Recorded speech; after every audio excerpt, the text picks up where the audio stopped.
second half of the 19th century, for Monet, Van Gogh, Gauguin, and Bonnard, Japanese art came as a revelation. This encounter revolutionized Western painting. As a critic of the time noted, it required the arrival among us of albums of Japanese prints for someone to dare to sit down on a riverbank, to juxtapose on a canvas a bright red roof, a wide fence, a green poplar, a yellow road, and blue water.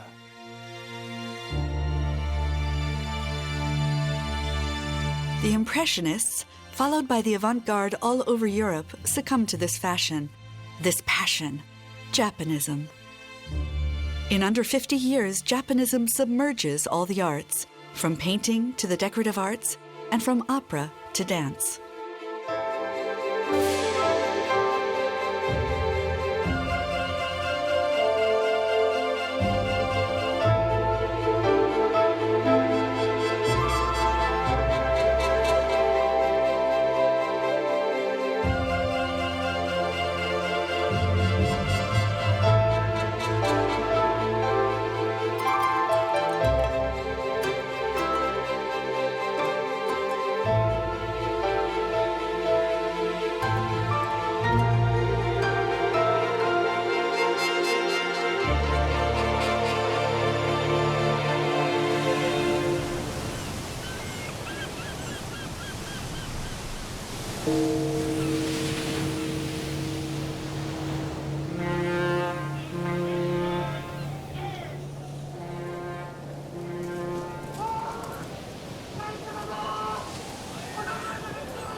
It all started in 1853 with the intrusion of the American fleet in the Bay of Tokyo, which had been closed to foreign shipping for 2 centuries. The following year, the United States forced the Japanese to sign a trade agreement, and shortly after that, all the major European states followed suit.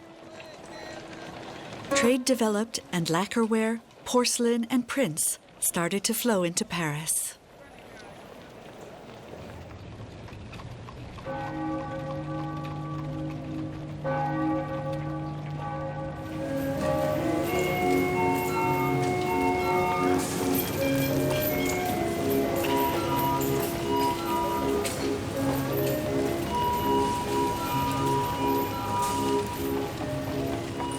In the 1860s, the studio of the photographer Félix Nadar, situated on the Boulevard des Capucines, was one of the high spots of Parisian life. On the front of the building, Nadar had the first luminous sign in the city installed.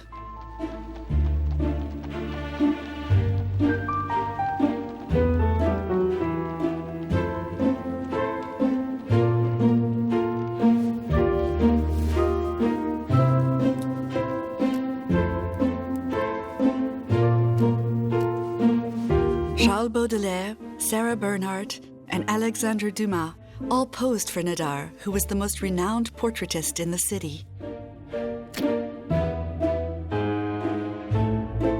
The writers and chroniclers Jules and Edmond de Goncourt were among the first to collect Japanese art they discovered in a shop on the Rue de Rivoli.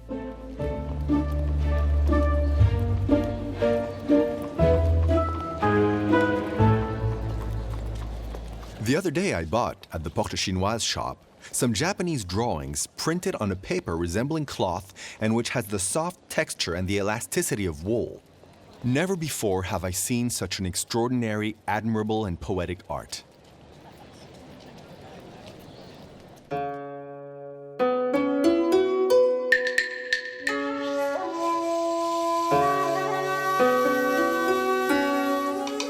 Among the bric-a-brac in this shop, exotic ornamental objects and prints can be found alongside rare works of art. Among the regular customers of La Porte Chinoise is a friend of the Goncourt brothers, the writer Émile Zola. He describes their collection in the following manner.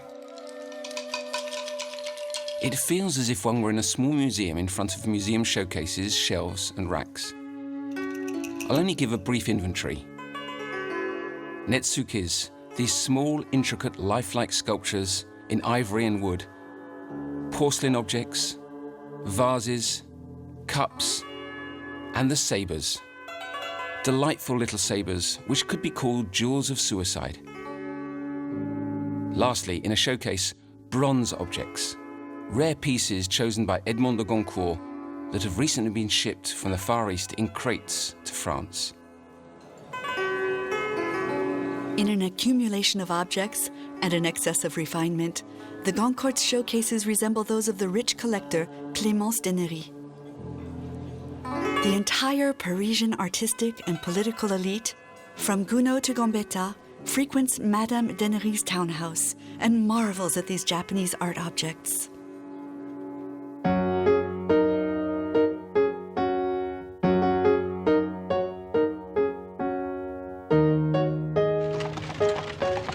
In Japan, in 1867, a new emperor comes to the throne.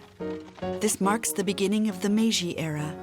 It is the turn of the conquering Western world to be conquered by Japanese art. In Paris that year, visitors at the Universal Exhibition discover for the first time Japanese art objects. The public crowds around these new curio cabinets. All over Europe, these Japanese curios encounter an amazing success. An expression of Orientalism, this fashion appeals to many painters.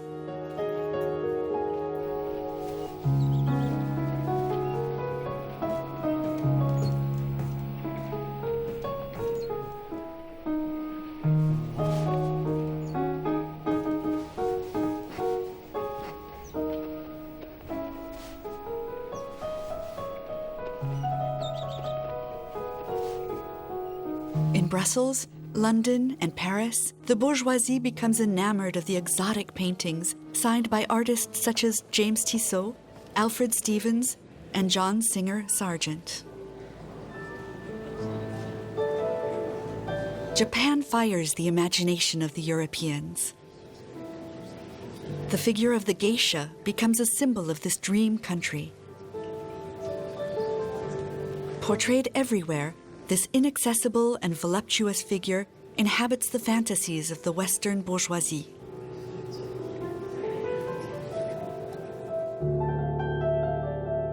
The art critic Philippe is the first to coin the term Japonism, which refers to the taste for the Japanese arts, their imitation, and their influence on Western works of art.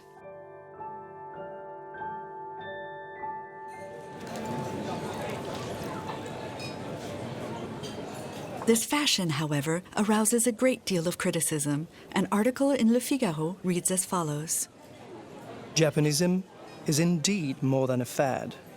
It is a passion, a religion, a craze. If only the amateurs of things Japanese, the Japonists, could give us or paint for us the real, living Japan. This is far from being the case. Most of these artists have only experienced Japan through albums of prints or a few curios purchased in the Rue Vivienne.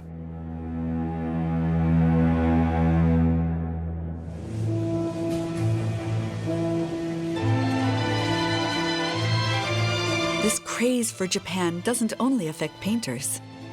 At the time, Camille Saint-Saëns, filmed here by Sacha Guitry, composed an opera entitled The Yellow Princess.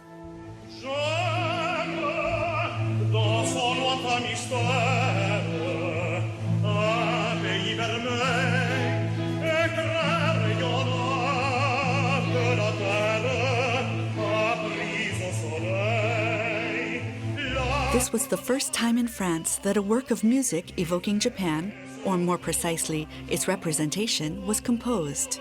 In an extreme expression of idolatry, Cornelis, the hero, provokes the jealousy of his betrothed by falling in love with a geisha depicted in a Japanese print.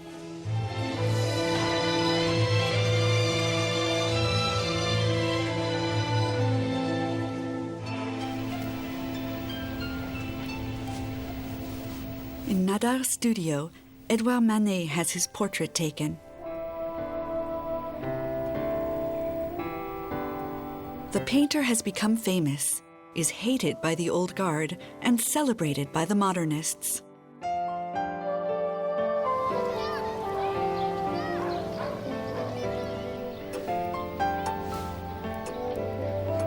In 1868, Manet paints the portrait of Émile Zola. To the left of Zola, a Japanese screen encloses the space. On the writer's cluttered desk lies a book with a light blue cover. It is Looking at Manet. Zola wrote it to defend his friend, the painter of the scandalous Olympia. Above him is a reproduction of the painting by Manet hanging next to a Japanese print. It bears witness to this source of inspiration Zola understands so well. In the diffuse light, the appropriateness of the colours establishes the surfaces, fills the painting with air, gives strength to each thing. It's said in mockery that the paintings of Edouard Manet are reminiscent of Épinal prints. It would be more interesting to compare this simplified painting to Japanese prints, which resemble it more because of their strange elegance and their superb blots.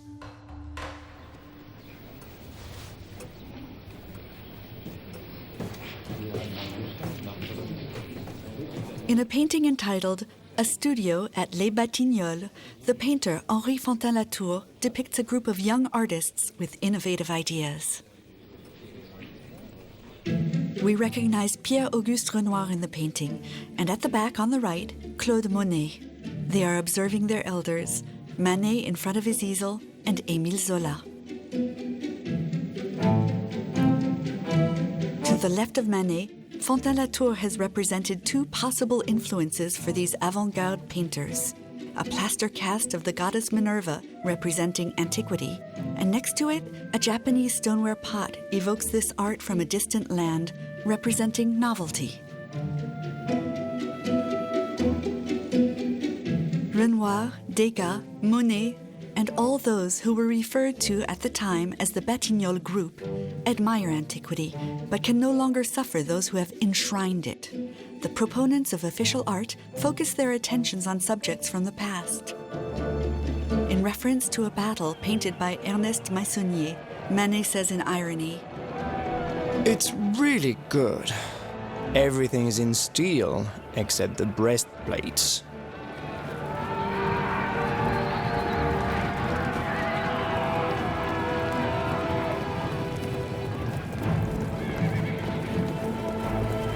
When the War of 1870 breaks out, Degas enlists in the infantry, along with Manet, to fight the Prussians.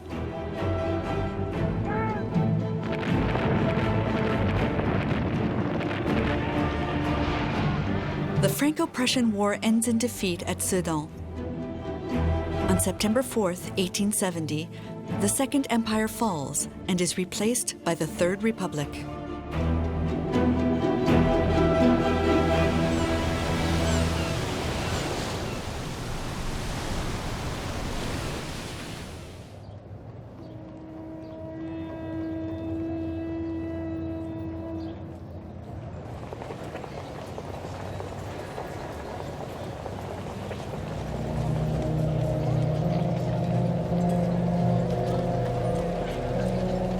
To escape the war, Sisley, Monet, and Pissarro seek refuge in England.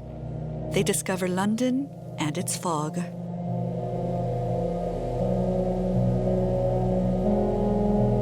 At the National Gallery, they are fascinated by the paintings of William Turner, a precursor of the Impressionists.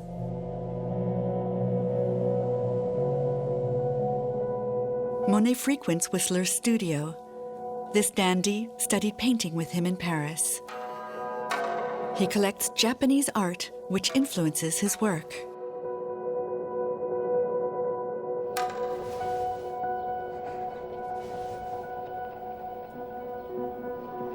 With the balcony, Whistler pays homage to the art of the print. The composition is inspired by one of Okuzai's 36 views of Mount Fuji. In this scene set in London, Whistler replaces Mount Fuji by a landscape with coal tips on the banks of the River Thames.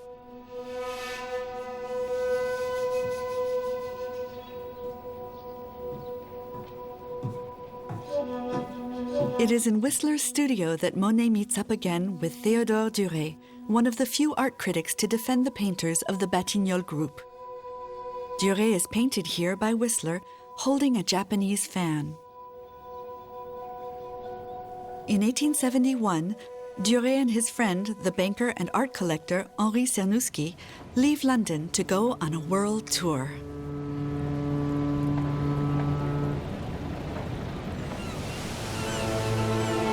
With the advent of steamliners and locomotives, the world has suddenly shrunk. The same year, Duret and Cernuschi did their world tour. Jules Verne wrote Around the World in 80 Days.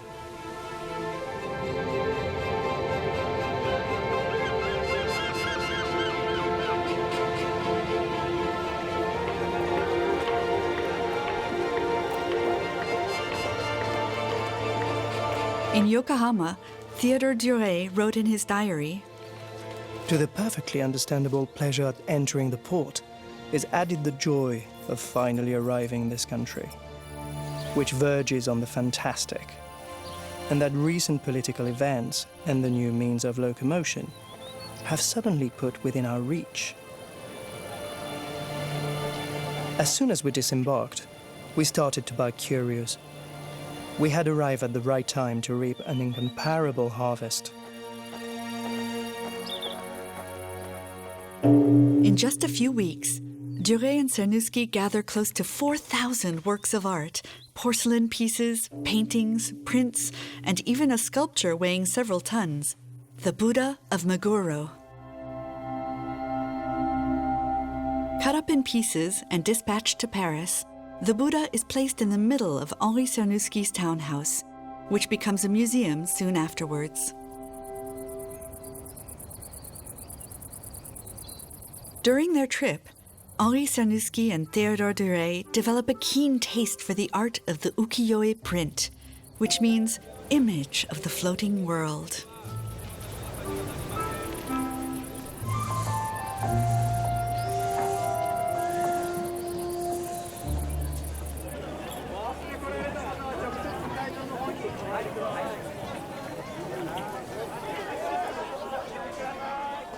They also discover Okuzai's mangas.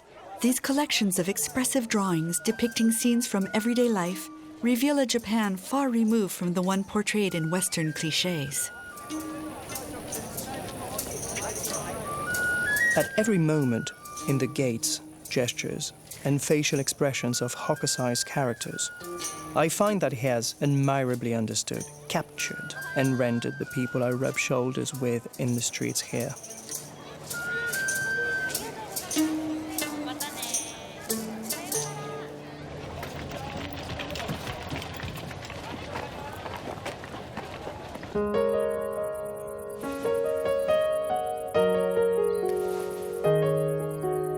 In Japan, prints are no longer in fashion, and people are fascinated by photography.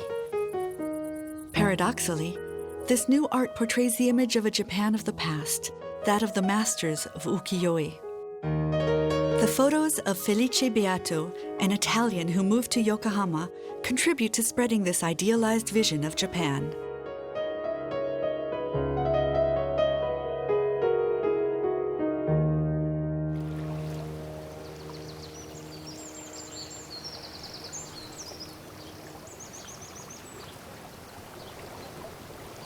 In the summer of 1874, Manet, one of the first French artists to have collected Japanese prints, joins Claude Monet and Renoir in Argenteuil.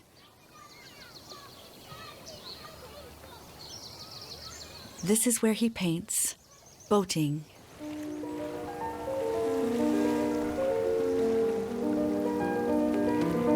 The close-up framing is a bold approach. Manet decides to cut the boat, revealing only its stern. This innovative composition is clearly influenced by Okuzai's Japanese prints.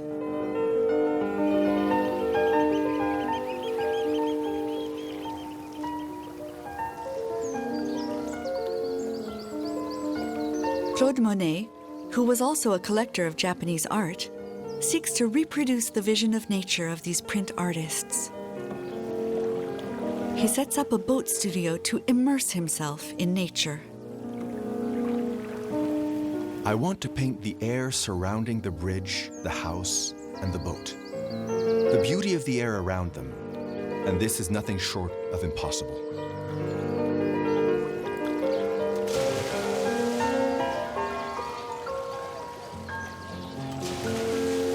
Monet is a part of this new generation of artists who were soon to be referred to as the Impressionists.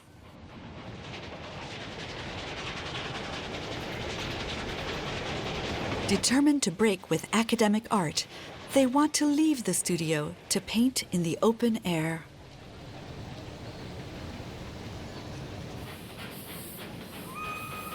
The exact depiction of reality had until then been one of the main purposes of painting. But photography was about to free artists from imitation.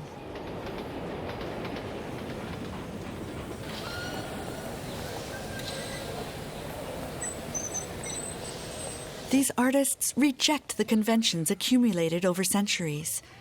Their compositions and palettes of colors evoke the art of the Japanese print as well as that of photography.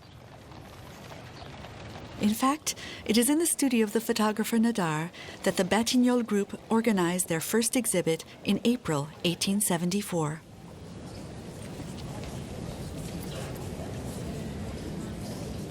The exhibition includes work by Degas, Cézanne, Monet, Sisley, Pissarro, Renoir, and Berthe Morisot.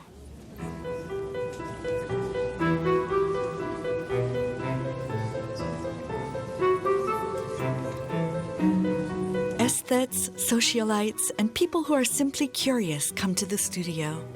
Claude Monet's painting Boulevard des Capucines, like the other paintings, provokes a great deal of comment in the press.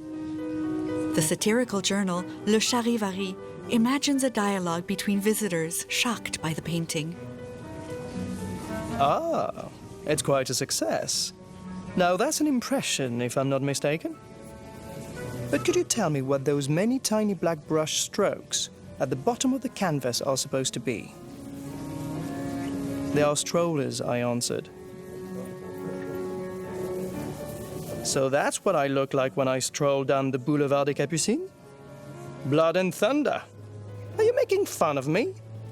A few canvases further on, it is Monsieur Monet's prerogative to put the finishing touch to the painting. He, my companion, shouts in front of number 98. What does this painting depict? Impression sunrise. Impression. I was certain of it. I was just telling myself that, since I was impressed, there had to be some impression in it. The irony expressed by the journalist from Charivari about the term impression doesn't prevent certain art critics from adopting this term. Initially, we qualified them as Japanese. But if we need to describe them with a word which explains their approach, we need to coin the new term of Impressionists. They are Impressionists in the sense that they render not the landscape, but the sensation produced by the landscape.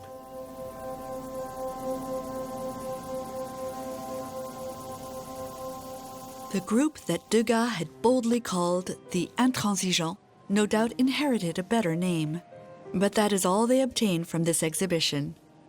None of the paintings were sold. Only a few of the 30 painters who took part were to be recognized in their lifetime. The Impressionists organized 7 other exhibitions, but disagreements between the artists soon broke the group apart.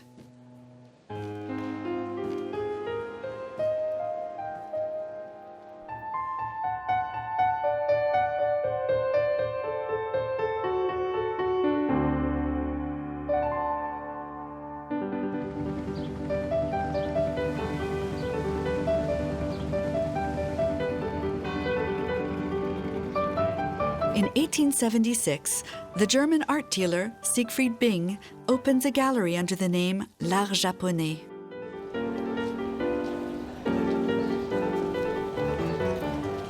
Within a decade, the attitude of art dealers and collectors has evolved. The works of the great master printmakers are now known and studied. Okuzai, Utamaro, and Hiroshige become a part of the history of art. Siegfried Bing writes, The appeal of the Japanese artists starts to take effect. A mysterious influence, something akin to the subtle art of the Far East, is affecting us. There are many things to be learned from this art, the origins of which are completely independent from those of our aesthetics.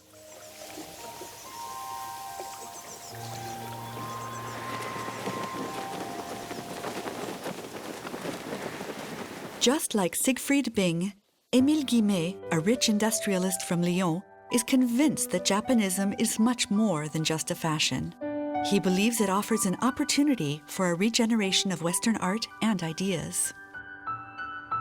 Japonism is above all a matter of aesthetics, but its revelation of an incredible and refreshing new dimension is far from devoid of moral and spiritual aspects.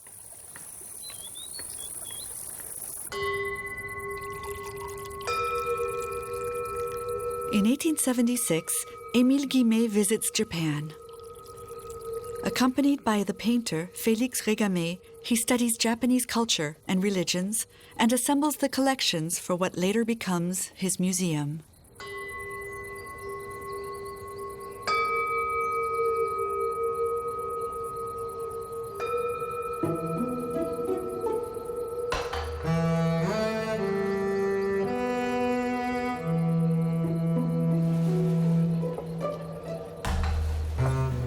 Once the amazement of the first few days has passed, Félix Régamey realizes that Japan is changing. I'm witnessing the end of an intrinsically wonderful, gentle, artistic and poetic world which is about to drown in the hodgepodge of Western civilization. Guimet goes on to say, They did not yet have steam-powered factories or engineering schools, but they had many excellent things which they were giving up for no reason. Disappointed, Félix Régamey and Émile Guimet realize that Japan is modernizing at breakneck speed and at the same time discarding its traditions. A sign of the times is the fact that the Fine Art School of Tokyo has opened a department of Western painting.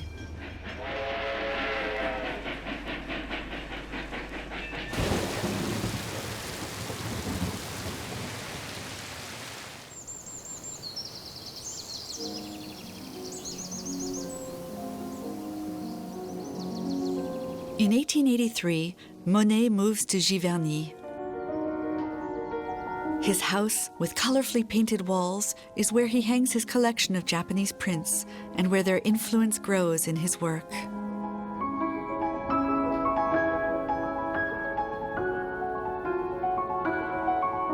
The prints of Utamaro hang alongside those of Hiroshige. Although Monet was acquainted with all the facets of Ukiyo-e, he especially admired Okuzai's landscapes.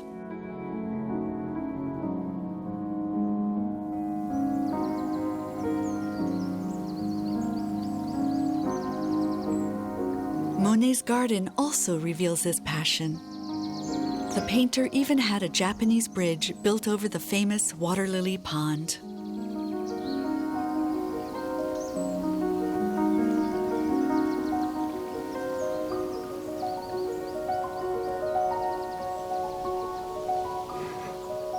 Claude Monet's passion for Japanese aesthetics is perceivable on every wall and in every plant.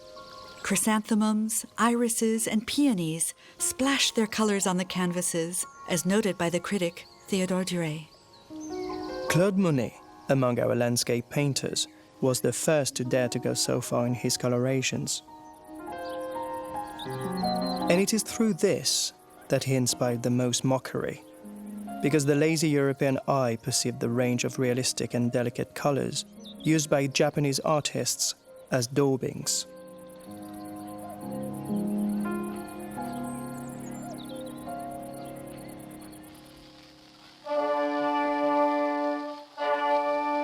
A Apart from the artistic avant-garde, the European bourgeoisie considers Japonism as a fashion that revitalizes the different forms of entertainment.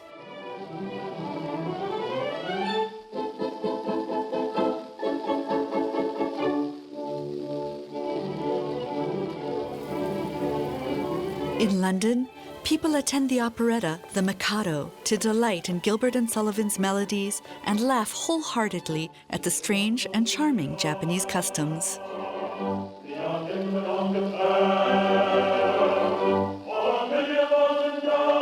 The day after the premiere, in March 1885, the Daily Telegraph enthusiastically announces, "We are all Japanese." The show runs for years in London and New York.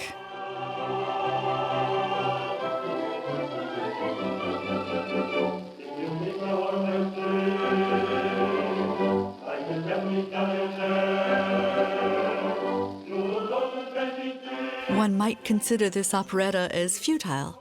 Yet, this minor art matches the Ukiyo-e definition given by the great Japanese man of letters, Asai Ryoi. To live only in the present. To contemplate the cherry trees in blossom and the autumn leaves. To enjoy the wine, women, and songs. To let oneself be swept along by life like a drop of water by the course of a river. That is what is referred to as Ukiyo-e. The hedonistic gaiety of the Mikado, or the eroticism of Madame Chrysanthemum, Pierre Loti's successful novel, are not just exotic caricatures. The albums of erotic prints, called shunga, had also reached Europe, and these didn't interest only the artists. These scenes of unbridled eroticism, sometimes slightly grotesque or fantastic in style, enchanted Edmond de Goncourt. The other day I bought albums of Japanese obscenities. They delight and amuse me. They enchant the eye. I look beyond the obscenity, which fades behind the ornate aspects, the arrangement of the accessories, the eccentricity of the poses and of the objects, the picturesque details, and in a word, the landscape of genital parts.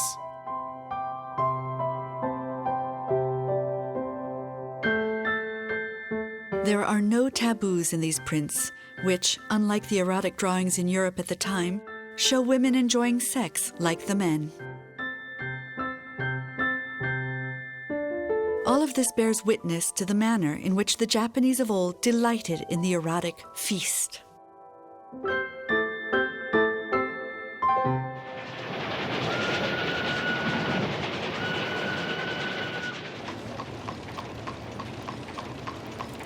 In 1886, a young artist attracted to Impressionist painting leaves Holland to live in France. His name is Vincent van Gogh. Soon after his arrival, he frequents Siegfried Bing's shop, where he buys many Japanese prints.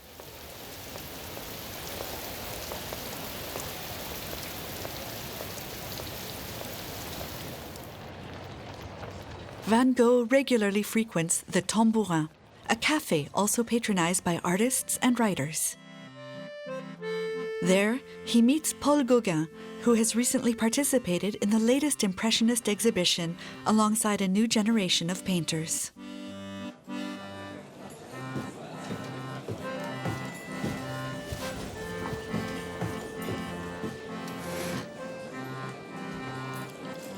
Van Gogh paints the portrait of Agostina Segatori, the owner of the cafe, and convinces her to organize an exhibition of his collection of prints.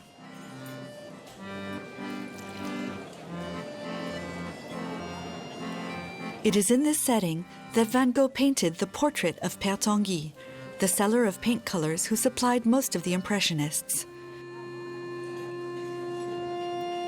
What is striking in this painting is the position of Père Tanguy.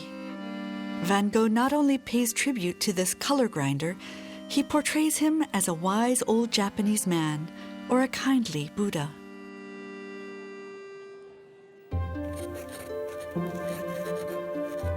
In a letter to his brother Theo, he writes, "The Impressionists love Japanese painting.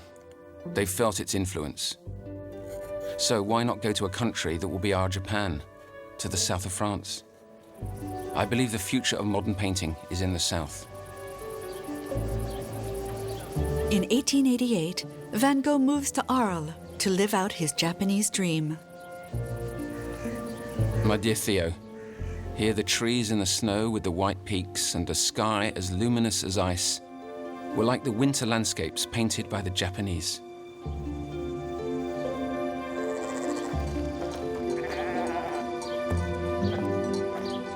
For weeks, Vincent van Gogh has been waiting for the arrival of Paul Gauguin, with whom he dreams of founding a community of artists.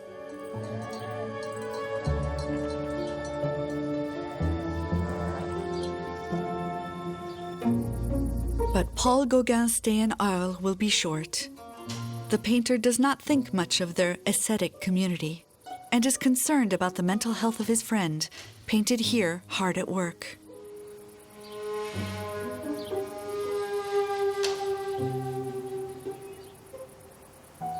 In December, Paul Gauguin returns to Brittany.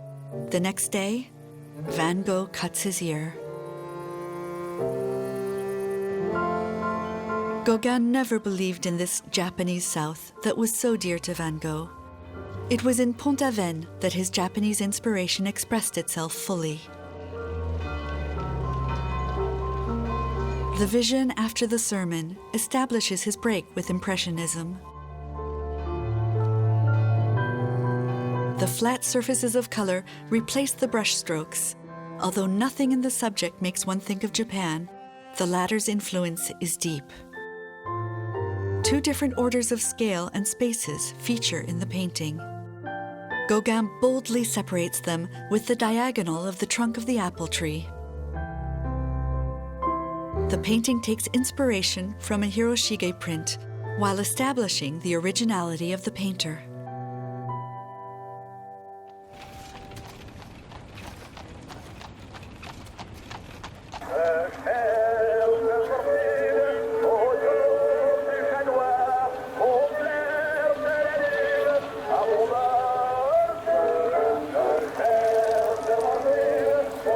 At the end of the century, the Théâtre du Chat Noir is frequented by Parisian bohemian society. On the stage of the Shadow Theatre, silhouettes cut out by the artist Henri Rivière evoke a ghostly world featuring artistic figures such as Zola and Rivière himself.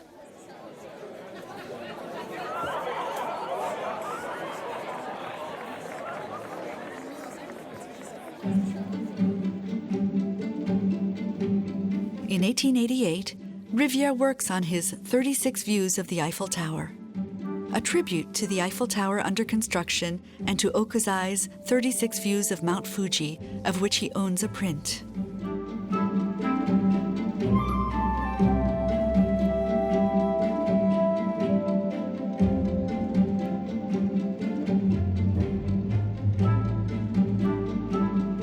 Like Okuzai, Henri Rivière engraves on blocks of wood, and his prints are variations on the same theme. The dimensions and the framing repeat the views which are presented in the different seasons.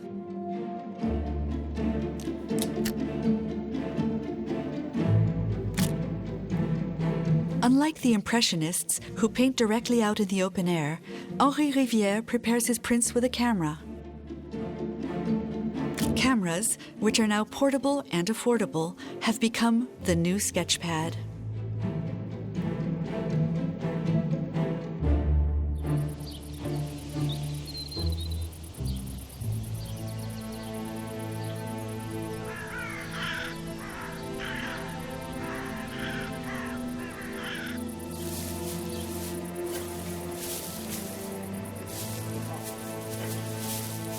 In Giverny, Claude Monet also adopts the principle of the series inspired by the Ukiyo-e.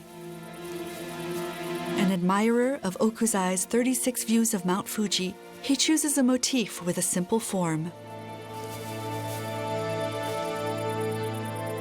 With The Haystacks, Monet focuses on the infinite variations in the colors and the light in order to depict fleeting impressions.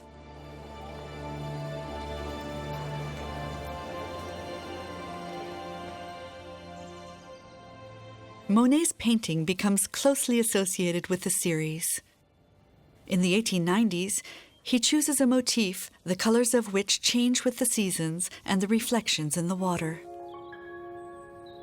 In his hundreds of versions of the lilies, Monet finally attains abstraction.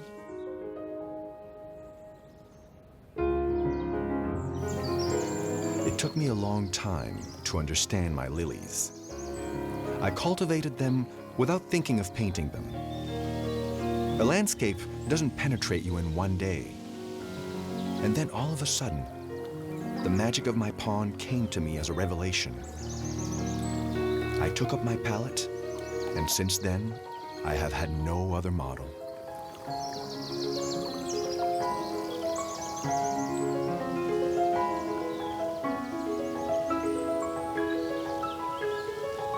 This attempt at exhausting a motif, which seems so modern, is also linked to Japan.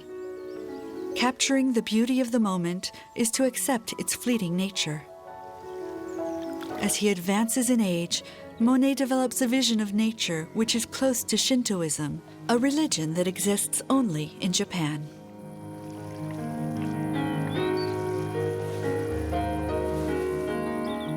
After returning from his journey, Émile Guimet writes, "Here, God is in every tree, every rock, and the landscape itself becomes a person inhabited by moods."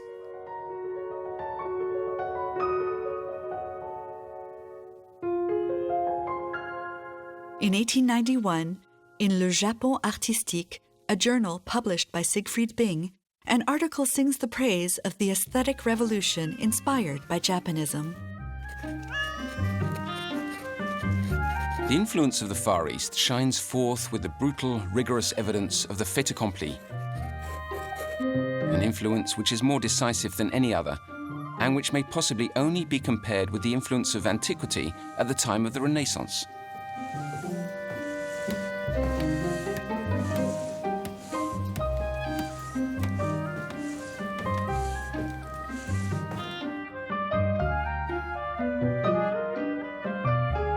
The young generation of artists, which comes after Impressionism, also finds inspiration in Japanese art.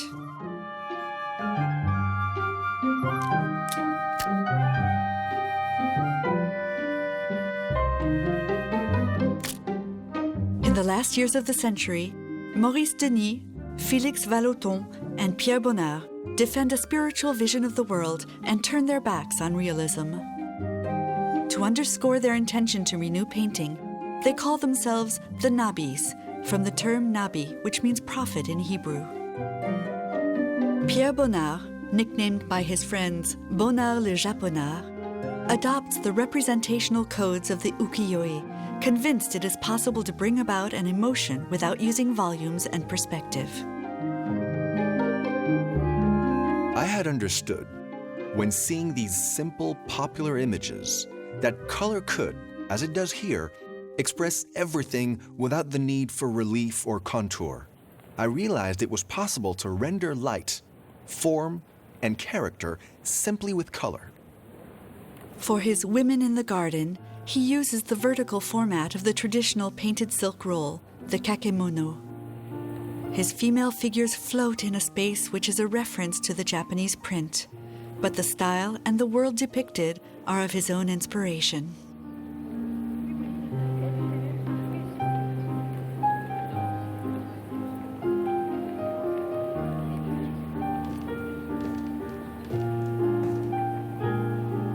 Another Nabi, the Swiss painter Félix Vallotton, also appropriates a vision of space which is of Japanese inspiration, but he takes it even further.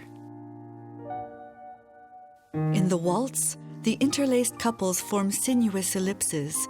The bodies levitate as if to escape all traces of realism. As for the multicolored dots surrounding them, might they possibly be a representation of space, light, or movement?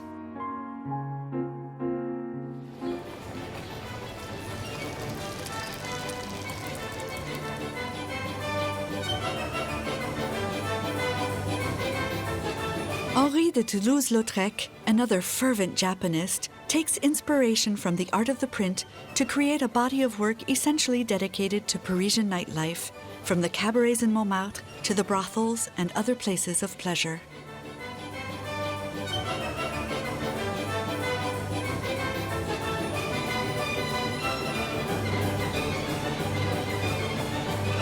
Like Okuzai and Hiroshige, Lautrec attaches the same importance to every subject. It is the style and the genuineness of the scenes that count.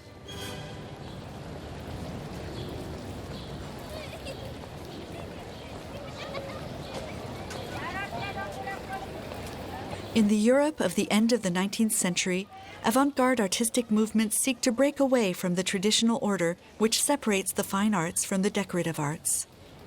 An order which, in fact, does not exist in Japan. Toulouse-Lautrec adopts the poster, a popular medium of this period.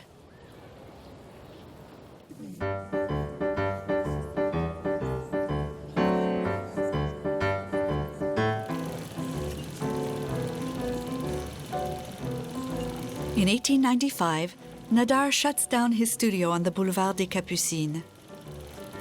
The same year, on the other side of the street, the Lumière brothers give their first public screening. The cinematograph ushers in the new century.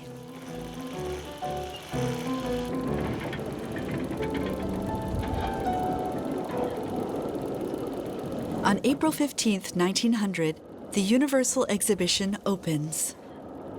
The Lumière brothers, Edison and Méliès, film Paris from the Eiffel Tower.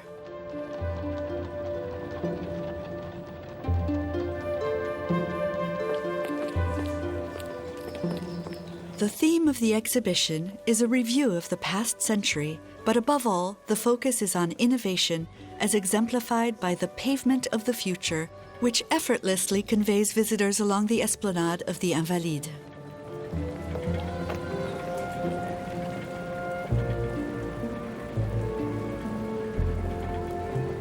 The countries invited present their cultures. Japan presents treasures from the personal collection of the Emperor Meiji.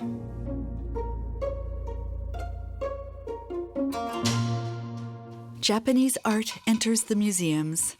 Henri Cernuschi has opened his on Avenue Velasquez in Paris, followed by Émile Guimet, whose museum is inaugurated by President Carnot in person.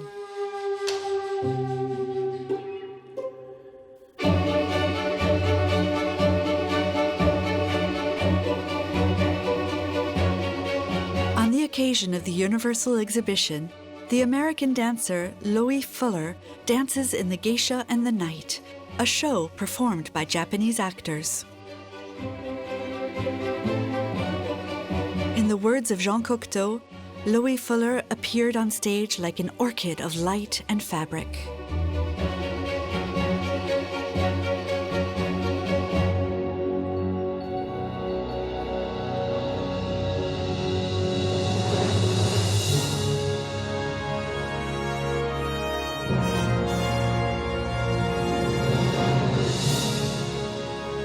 At this period, Claude Debussy composed The Sea. He must have taken inspiration from Okuzai's great wave which decorated his apartment. With The Sea, Debussy signs one of the greatest works of the 20th century.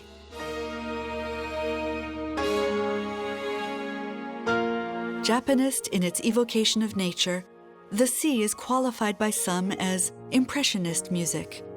Everything has come full circle.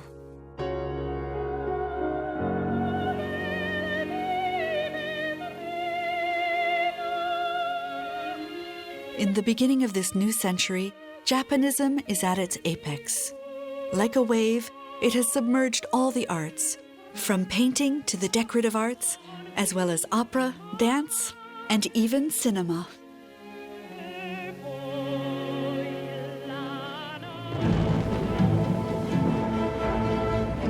In 1905, the victory of Japan over Russia astounds Europe. For the first time in history, an Asian country dominates a European country. In the eyes of Westerners, charming exotic Japan suddenly becomes modern and threatening.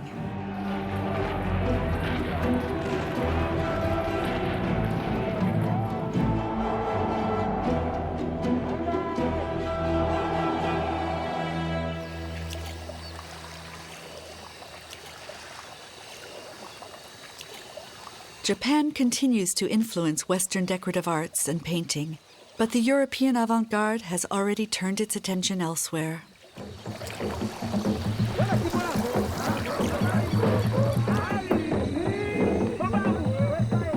From Dresden to Paris, artists begin to take inspiration from the arts of Black Africa and Oceania.